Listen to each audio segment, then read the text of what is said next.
Assalamualaikum warahmatullahi wabarakatuh. Kembali lagi dengan saya. Kali ini kita akan belajar mengenai struktur aljabar 1. Mata kuliah struktur aljabar 1 ini di semester 5 dengan SKS-nya adalah 3. Materi perkuliahan dalam satu semester ini mengenai mata kuliah struktur aljabar 1. Yang pertama adalah kita akan belajar mengenai grupoid, semigrup, dan monoid. Yang kedua adalah grup dan subgrup. Yang ketiga adalah grup permutasi. Yang keempat adalah grup siklik, kemudian koset, kemudian subgrup normal, kemudian grup faktor, dan yang terakhir adalah homomorfisme grup. Bab 1, kita akan belajar mengenai grupoid, semigrup, dan monoid. Yang pertama adalah grupoid. Definisinya, misalkan G himpunan tak kosong, G disebut grupoid jika operasi bintang merupakan operasi biner atau memenuhi sifat tertutup. Contoh yang pertama adalah himpunan bilangan bulat Z dengan operasi penjumlahan adalah grupoid. Sebab untuk setiap A, B anggota bilangan bulat, maka A ditambah B anggota bilangan bulat. Kita ambil sembarang 2 dan 3 adalah anggota bilangan bulat. Maka 2 ditambah 3 sama dengan 5. 5 anggota bilangan bulat. Karena Z terhadap penjumlahan memenuhi sifat tertutup, maka Z adalah grupoid. Kemudian untuk yang kedua adalah bilangan rasional terhadap perkalian.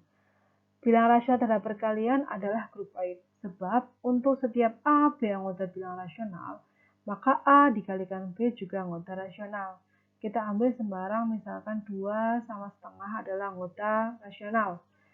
2 dikalikan setengah sama dengan 1. 1 anggota bilangan rasional, maka bilangan rasional terhadap perkalian adalah grupoid. Untuk yang kedua adalah semigrup. Definisinya, misalkan G himpunan tak kosong, G disebut semigrup jika yang pertama dia harus memenuhi sifat tertutup atau dia termasuk grupoid.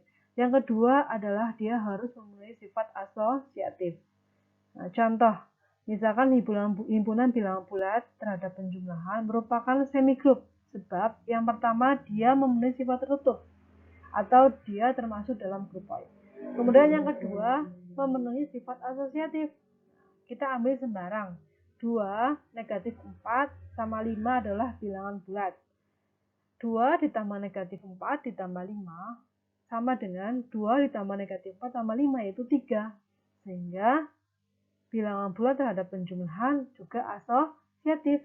Karena memenuhi sifat tertutup dan asosiatif, maka bilangan bulat Z terhadap penjumlahan adalah semigrup. Perlu diingat bahwa ketika salah satu tidak terpenuhi, maka dia bukan semigrup. Artinya, ketika sifat tertutup atau asosiatif harus terpenuhi. Ketika tidak terpenuhi salah satunya, maka dia bukan semigrup. Yang ketiga adalah monoid. Definisinya, misalkan G himpunan tak kosong, G disebut monoid jika yang pertama G harus semigrup. Artinya semigrup adalah dia memiliki sifat tertutup dan asosiatif. Kemudian untuk yang B, dia memiliki elemen identitas, yaitu untuk setiap A anggota G, terdapat E anggota G sehingga A bintang E sama dengan E bintang A sama dengan A. Sehingga monoid itu suatu himpunan dikatakan monoid jika apa? Jika memiliki 3 sifat. Yang pertama adalah tertutup, yang kedua adalah asosiatif, yang ketiga adalah mempunyai elemen identitas. Contoh himpunan bilangan asli terhadap perkalian disebut monoid sebab yang pertama dia tertutup. Kita ambil sembarang 2 sama 3.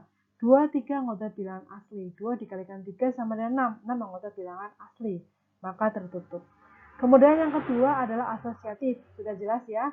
Ketika kita mengambil sembarang bilangan asli, maka dia bersifat asosiatif terhadap perkalian. Kemudian yang ketiga adalah mempunyai elemen identitas. Elemen identitas ini yaitu berapa? 1.